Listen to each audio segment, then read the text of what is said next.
오늘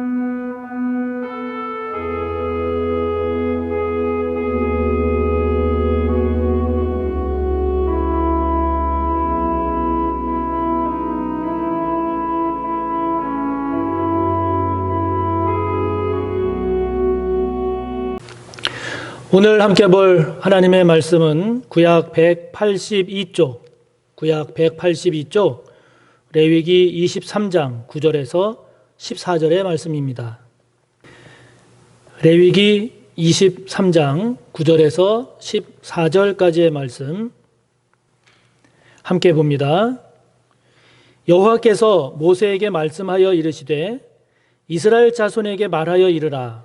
너희는 내가 너희에게 주는 땅에 들어가서 너희의 곡물을 거둘 때에 너희의 곡물의 첫 이삭 한 단을 제사장에게로 가져갈 것이요 제사장은 너희를 위하여 그 단을 여호와 앞에 기쁘게 받으심이 되도록 흔들되 안식일 이튿날에 흔들 것이며 너희가 그 단을 흔드는 날에 1년 되고 흠없는 순양을 여호와께 번제로 드리고 그 소제로는 기름 섞은 고운 가루 10분의 2 에바를 여호와께 드려 화제로 삼아 향기로운 냄새가 되게 하고 전제로는 포도주 4분의 1 흰을 쓸 것이며 너희는 너희 하나님께 예물을 가져오는 그날까지 떡이든지 볶은 곡식이든지 생이삭이든지 먹지 말지니 이는 너희가 거주하는 각처에서 대대로 지킬 영원한 규례니라. 아멘.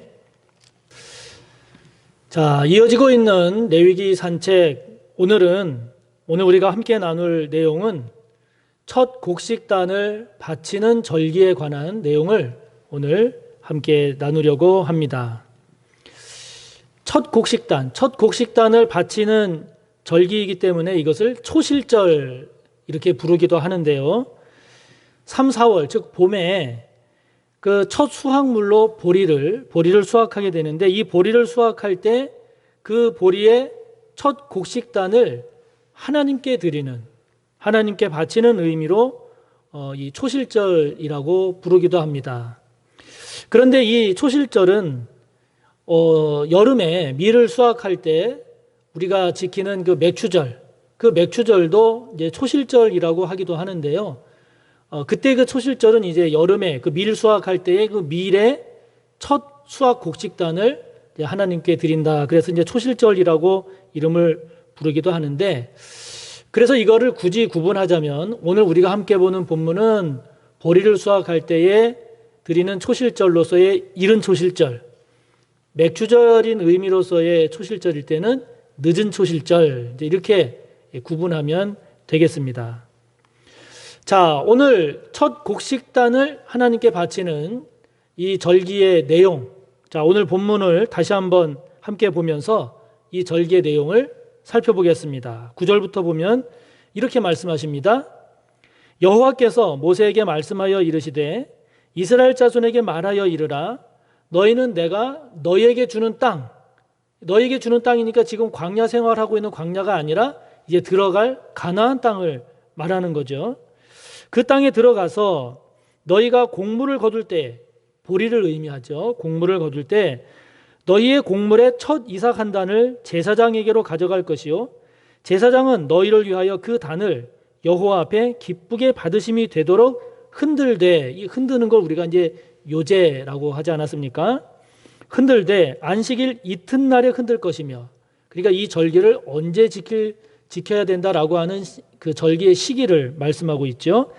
안식일 이튿날에 흔들 것이며 너희가 그 단을 흔드는 날에 1년 되고 흠없는 순양을 여호와께 번제로 드리고 그 소제는 곡식으로 드리는 제사잖아요.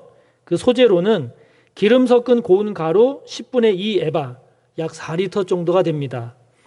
그것을 여호와께 드려 화제로 삼아 향기로운 냄새가 되게 하고 전제는 이렇게 붓는 제사 형식이죠. 전제로는 포도주 4분의 1 흰, 이것도 약 4리터 정도가 됩니다. 4리터를 쓸 것이며 너희는 너희 하나님께 예물을 가져오는 그날까지 떡이든지 볶은 곡식이든지 생이삭이든지 먹지 말지니 이는 너희가 거주하는 각처에서 대대로 지킬 영원한 규례니라.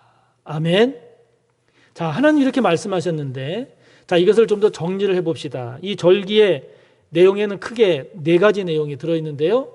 첫째는 이 절기를 지키는 장소가 어디냐, 어디에서 이 절기를 지키느냐 하는 건데, 10절을 보면 그 지키는 장소는 지금 이 말씀을 받고 있는, 레위기 말씀을 받고 있는 광야가 아니라, 그게 아니라 이제 이스라엘 백성이 들어가서 거주하게 될 가나안 땅, 가나안에 들어가서 지킬 절기죠.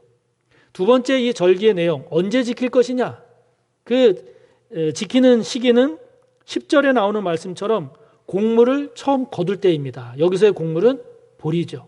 보리입니다. 그 첫 곡식단의 이삭 한 단을 드리는 그날은 안식일 이튿날입니다. 안식일 다음 날 11절에 그렇게 말씀하시죠. 즉 무교절 때의 첫 안식일 그 다음 날, 그러니까 무교절의 이제 둘째 날이 되겠죠. 그날 지키라 말씀하십니다. 무교절이 일주일간 7일 동안 지키게 되는데 두 번째 날에 이 절기를 지키라 하는 거죠. 그래서 여러분, 이 무교절을 보면 예전에도 말씀드렸지만 무교절 바로 전날 저녁을 유월절로 지키고, 그리고 이제 무교절 7일을 지키는 중에 두 번째 날을 이 첫 곡식단을 지키는 절기로 지키기 때문에 이 무교절이 크게 보면 유월절과 무교절, 그리고 첫 곡식단을 하나님께 바치는 절기, 이 세 가지 절기가 같이 묶여져 있습니다. 그래서 이 세 가지 절기를 3, 4월에 봄 축제를 이루는 거죠. 봄 축제를 이루는 겁니다. 자, 세 번째로 이 절기의 내용 가운데 이 절기에는 어떤 제물을 드리는가 보면 그 수확한 보리 첫 한 단과 함께 이제 동물도 제물로 드리고 또 여러 곡식 가루도 하나님께 드립니다. 자, 한 가지 더 마지막으로 하나님께서 하나 더 강조하신 것이 있죠. 그것이 무엇인가 하니 14절을 보시기 바랍니다. 14절을 보시면 이렇게 말씀하십니다. 너희는 너희 하나님께 예물을 가져오는 그날까지 떡이든지 볶은 곡식이든지 생이삭이든지 먹지 말지니 이는 너희가 거주하는 각처에서 대대로 지킬 영원한 규례니라. 다시 말하면 이 절기 이날에 하나님께 이 첫 곡식단을 바치기 전에는 절대로 그 수확한 곡식을 먼저 먹어서는 안 된다라고 하는 것을 하나님께서 이 절기의 내용으로 말씀하십니다. 자, 그렇다면 여러분, 하나님은 이 첫 곡식단을 바치는 이 절기를 통해서 저와 여러분에게 무엇을 말씀하고자 하는 것일까요? 하나님의 백성에게 바라시는 이 절기를 통한 하나님의 뜻은 무엇일까요? 첫 번째로 그것은 감사하는 신앙입니다. 감사하라 하는 것입니다. 이스라엘 민족에게 있어서 한 해의 첫 수확물은 보리입니다. 겨울에 씨를 뿌리고 이제 봄에 첫 수확을 거두는 그 수확물이 보리인데 그 보리의 첫 곡식단을 하나님께 드리라 하는 겁니다. 왜요? 그 수확물을 얻기까지 베풀어 주신 하나님께 감사하라 하는 것입니다. 감사하라는 겁니다. 지금 저와 여러분에게 주어진 이 결과가 주어지기까지 하나님께서 베푸신 은혜에 감사하라 하는 거죠. 신명기 26장 1절부터 11절에 보면 이 말씀을 다시 한번 강조해서 말씀하십니다. 이렇게 말씀하십니다. 내 하나님 여호와께서 내게 기업으로 주어 차지하게 하실 땅, 가나안이죠. 그 땅에 내가 들어가서 거기에 거주할 때에 내 하나님 여호와께서 내게 주신 땅에서 그 토지의 모든 소산의 만물이라는 건 첫 소산을 말합니다. 첫 소산. 그것을 거둔 후에 그것을 가져다가 광주리에 담고 내 하나님 여호와께서 그의 이름을 두시려고 택하신 곳으로, 쉽게 말하면 성전이죠. 성전입니다. 그곳으로 그것을 가지고 가서 그때의 제사장에게 나아가 그에게 이르기를 내가 오늘 당신의 하나님 여호와께 아뢰나이다. 내가 여호와께서 우리에게 주시겠다고 우리 조상들에게 맹세하신 땅에 이르렀나이다 할 것이요. 제사장은 내 손으로 그 광주리를 받아서 내 하나님 여호와의 제단 앞에 놓을 것이며 너는 또 내 하나님 여호와 앞에 아뢰기를 내 조상은 방랑하는 아람 사람으로서 애굽에 내려가 거기에서 소수로 거류하였더니 거기에서 크고 강하고 번성한 민족이 되었는데 애굽 사람이 우리를 학대하며 우리를 괴롭히며 우리에게 중노동을 시키므로 우리가 우리 조상의 하나님 여호와께 부르짖었더니 여호와께서 우리 음성을 들으시고 우리의 고통과 신고와 압제를 보시고 여호와께서 강한 손과 편팔과 큰 위엄과 이적과 기사로 우리를 애굽에서 인도하여 내시고 이곳으로 인도하사 이 땅 곧 젖과 꿀이 흐르는 땅을 주셨나이다. 여호와여, 이제 내가 주께서 내게 주신 토지 소산의 만물을 가져왔나이다 하고 너는 그것을 내 하나님 여호와 앞에 두고 내 하나님 여호와 앞에 경배할 것이며 내 하나님 여호와께서 너와 내 집에 주신 모든 복으로 말미암아 너는 레위인과 너희 가운데 거류하는 객과 함께 즐거워할지니라. 이렇게 신명기에서 다시 한번 강조해서 말씀하십니다.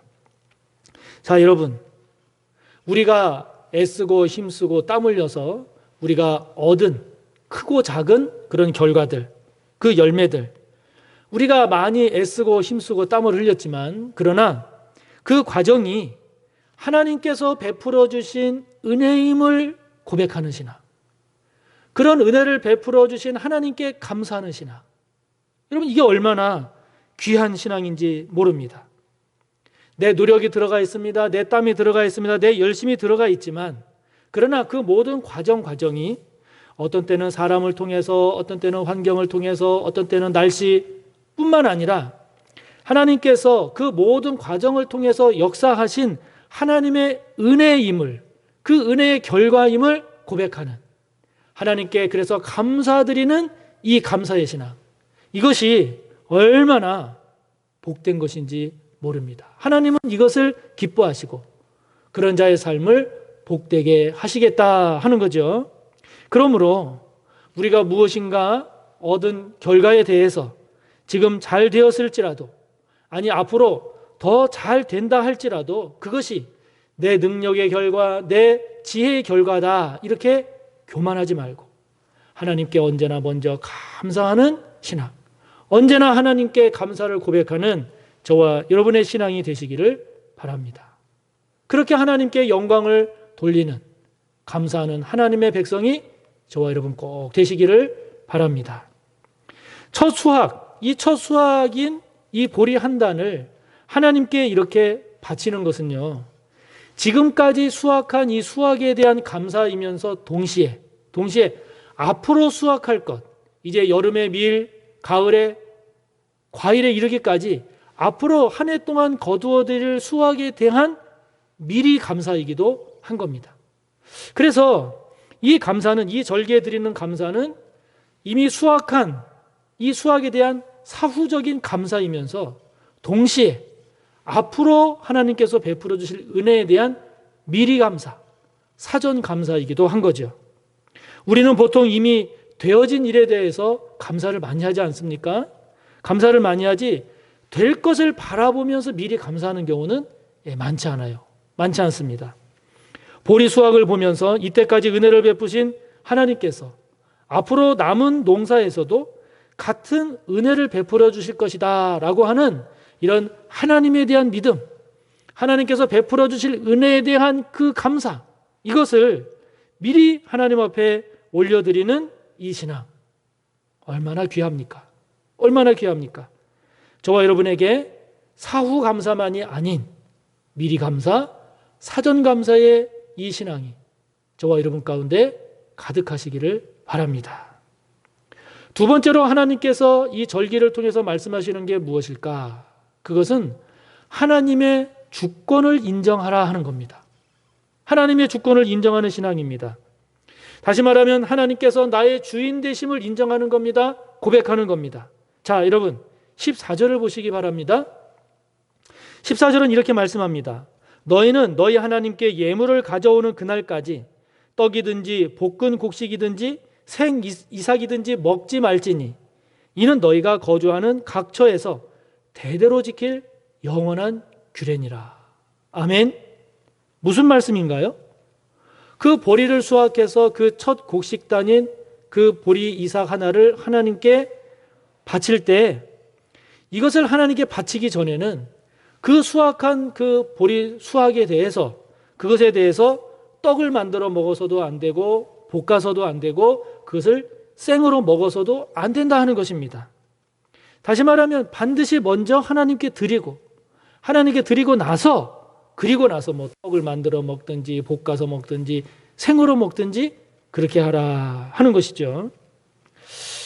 지금은 좀 많이 사라진 것 같습니다만은 예전에는 밥 먹을 때 반드시 그 집 어른이 먼저 수저를 들기 전에는 먹지 않았지 않습니까? 제가 초등학교 들어가기 전까지만 해도 저희 시골집에는 일꾼이 계셨습니다. 일꾼 아저씨들이 계셨는데 하루 종일 이제 일을 하시고 이제 일을 마치면 저녁 식사를 하잖아요. 그러면 특히 저녁은 참 푸짐했습니다. 참 푸짐했습니다. 반찬도 많고 참 푸짐한 저녁이 차려지는데 그때 보면요, 그 일꾼 아저씨들이 절대로 먼저 수저를 들지 않습니다. 그 집에 가장 어른이신 할아버지가 먼저 수저를 드셔야 그래야 이제 그 일꾼 아저씨들이 식사를 하기 시작했어요. 근데 여러분, 땀을 흘리고 일을 한 양으로 보면 그 일꾼 아저씨들이 제일 많이 일했죠. 제일 많이 땀을 흘렸죠. 그러나 수저를 할아버지가 먼저 들기 전에는 수저를 안 들었단 말이죠. 무엇을 의미합니까? 누가 이 집의 주인인가를 고백하는 겁니다. 누가 이 집의 주인인지를 인정하는 겁니다. 아무리 내가 열심히 일을 하고 많은 땀을 흘렸다 할지라도 이 집의 주인이 누구인가, 내 삶을 다스리는 주인은 누구인가를 나타내는 거죠. 나타내는 겁니다. 아무리 배가 고프고 먹고 싶어도 첫 곡식단을 하나님께 바치기 전에는 절대 먹지 않게 한 것은 저와 여러분의 삶의 주인이 내가 아니고 하나님, 내가 아니고 주님이 저와 여러분의 삶의 주인 되심을, 주권자 되심을 인정하라 하는 것이죠. 고백하라 하는 겁니다. 이것이 귀한 신앙이고 그런 삶의 자세가 복되고 이것을 하나님이 기뻐하신다 하는 것이죠. 예수님도 그렇게 하셨어요. 우리 주님도 그렇게 하셨어요. 예수님은 누구보다도 많은 능력을 행하셨습니다. 예수님은 많은 수고를 하셨지만 그러나 예수님은 언제나 하나님의 주권을 인정하고 언제나 하나님의 뜻을 끝까지 순종하셨습니다. 예수님은 많은 고초를 당하시고 고난을 당하시고 십자가에 죽기까지 하셨지만 그럼에도 불구하고 예수님은 언제나 하나님의 주권을 인정하고 하나님의 뜻을 죽기까지 순종하신 그 모습을 우리에게 보여주셨습니다. 그 결과 주님은 마침내 저와 여러분의 구주가 되셨고 하나님이 되셨죠. 여러분, 누구보다도 열심히 수고하고 누구보다도 헌신적으로 애쓴다 할지라도 저와 여러분의 삶의 자리를 언제나 하나님 아버지께 내어드리며 하나님, 아버지께서 나의 주인이십니다. 이렇게 고백하는 저와 여러분이 되기를 바랍니다. 저와 여러분의 삶의 왕의 자리를 우리 주님께 내어드리면서 주님이 제 삶의 주인이요 저의 왕이 되십니다. 이렇게 고백하는 저와 여러분이 되기를 바랍니다. 이런 믿음과 고백이 저와 여러분에게 잘 자리 잡는다라고 하면 저와 여러분은 잘 된다 할지라도 결코 교만하거나 거만하지 않을 것이고 또한 비록 저와 여러분이 힘들고 어려움에 떨어진다 할지라도 저와 여러분은 결코 좌절하지 않을 것입니다.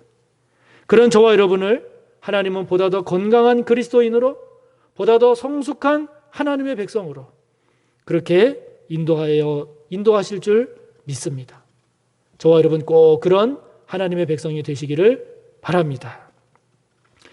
이 절기를 통해서 말씀하고자 하시는 하나님의 뜻을 우리가 한 가지만 더 살펴본다면 그것은 하나님은 만물, 즉 첫 소산, 첫 열매를 참 귀하게 여기신다 하는 겁니다. 귀하게 여기신다는 거죠. 예레미야 2장 3절을 보면 하나님 이렇게 말씀하십니다. 이스라엘은 여호와를 위한 성물 곧 그의 소산 중 첫 열매이니 그를 삼키는 자면 모두 벌을 받아 재앙이 그들에게 닥치리라. 이렇게 말씀하십니다.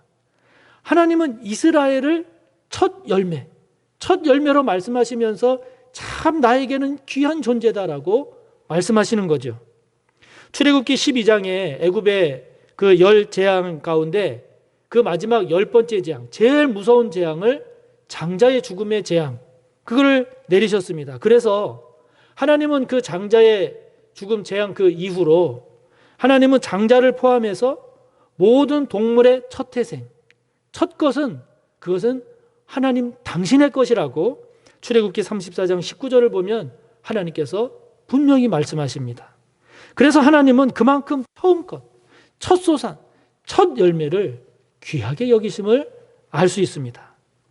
그래서 어떤 분은 이제 직장 생활을 막 시작을 하게 되면 그 첫 봉급을 하나님께 드리는 경우를 종종 보는데 참 아름다운 신앙이죠. 참 이 말씀에 참 잘 어울리는 적합한 아름다운 모습입니다. 신약 성경을 보면 첫 이삭, 첫 열매라고 하는 단어가 8번 나와요. 8번 나오는데 그 중에 2번이 예수님을 가리킬 때 사용이 됐고 나머지 6번은 우리 그리스도인들을 가리킬 때 사용이 됐습니다. 특별히 예수님을 가리킬 때 그 첫 열매로 예수님을 지칭했을 때 그 첫 열매는 부활을 의미합니다. 예수님의 부활을 의미합니다. 고린도전서 15장 20절을 보면 그러나 이제 그리스도께서 죽은 자 가운데서 다시 살아나사 잠자는 자들의 첫 열매가 되셨도다. 그러면서 이어지는 21절 22절을 보면 사망이 한 사람으로 말미암았으니 죽은 자의 부활도 한 사람으로 말미암는도다. 아담 안에서 모든 사람이 죽은 것 같이 그리스도 안에서 모든 사람이 삶을 얻으리라. 이렇게 말씀했습니다. 예수님의 부활, 그 예수님의 부활의 첫 열매, 부활의 첫 열매가 예수님임을 말씀하고 있죠. 예수님께서 부활의 그 첫 열매가 되셨기 때문에 그 예수님을 믿는 저와 여러분 또한 이제 예수님과 같은 그 부활에 참여할 수 있게 되었다라고 하는 것을 말씀합니다. 첫 곡식단을 바치는 오늘 말씀을 볼 때요, 이 예수님의 부활이 더욱더 의미가 있는 것은 이 절기를 지키는 날이 안식일 다음 날입니다.